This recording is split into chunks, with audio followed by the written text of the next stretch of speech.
Olhamos agora em detalhe para os principais acontecimentos desta semana nos mercados financeiros com o Rui Bárbara, gestor de ativos do Banco Carregosa. Olá, Rui, boa tarde, bem-vindo Olá, à boa edição tarde. do meio-dia. Começamos então por olhar para a Grécia e esta polémica em torno de um possível terceiro resgate. Será que vai acontecer ou não?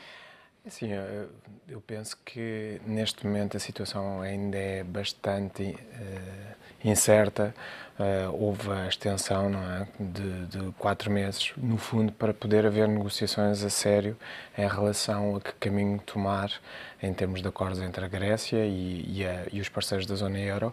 E, no fundo, sabia-se que, a partir do momento em que se estabelecesse esse prolongamento de 4 meses para poder haver as negociações, que iria haver outra vez um esgrimir de argumentos de ambas as partes. Eu diria que ainda muita água vai correr debaixo do moinho em termos do que se pode das negociações em si, porque nitidamente os parceiros europeus, especialmente a Alemanha, está determinada a seguir um caminho que é o que foi aplicado no sul da Europa durante os últimos 3 anos, 4 anos. Poderá fazer diferença para os mercados financeiros falar de uma próxima extensão de empréstimo ou chamar-lhe terceiro resgate, ou os mercados financeiros e mesmo os juros da dívida no mercado secundário já estão a descontar que isso aconteça de Eu alguma penso que é forma? um pouquinho diferente, desde que podemos chamar o que quiser, desde que não haja uma surpresa em relação ou já estiver incorporado ou expectável o caminho a seguir.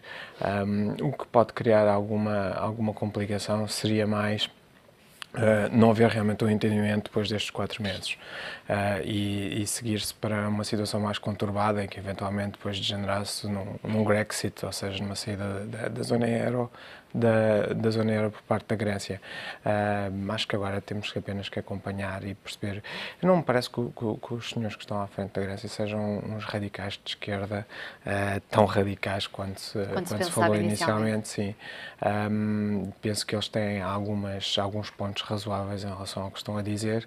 Agora resta saber se consegue chegar a um acordo, dada a divergência razoável que existe entre pontos de vista de ambas as partes.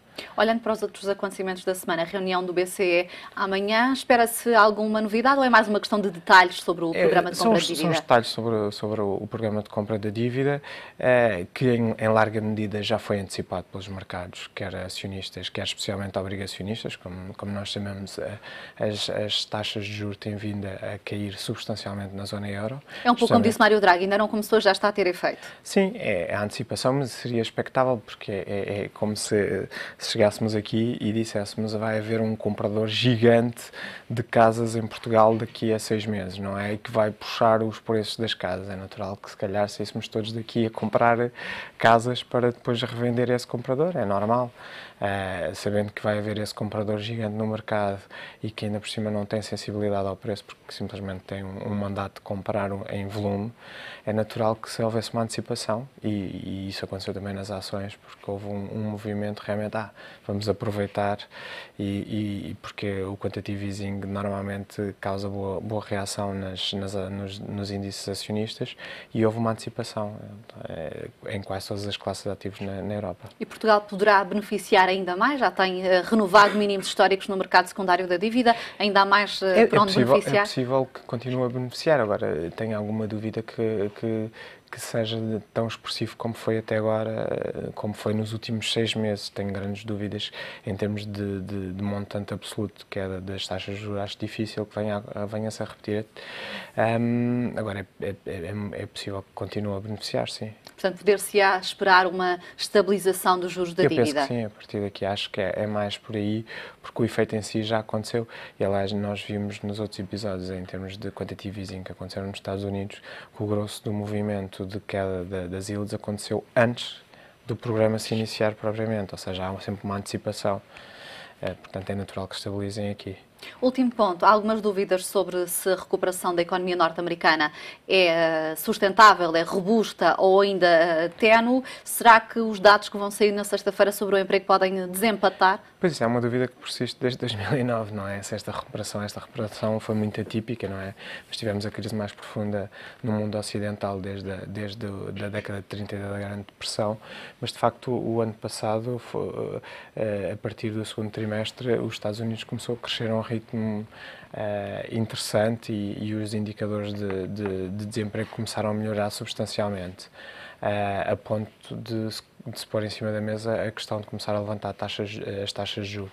Uma das grandes questões que se prende agora com a continuação da recuperação nos Estados Unidos é realmente o efeito que a quebra no preço do petróleo poderá ter em alguns estados específicos dos Estados Unidos, que são dependentes de produção de petróleo muito mais do que eram há 5 anos, há 10 anos atrás, e como é que isso poderá ou não afetar a economia dos Estados Unidos. Mas, em princípio, eles deverão continuar a crescer a um bom ritmo e, mais tarde ou mais cedo, eles vão subir taxas de juros. Pode não ser nos próximos 3 meses, mas será possivelmente até ao final do ano. Rui Bárbara, obrigada pela análise aqui na edição do Meio Dia.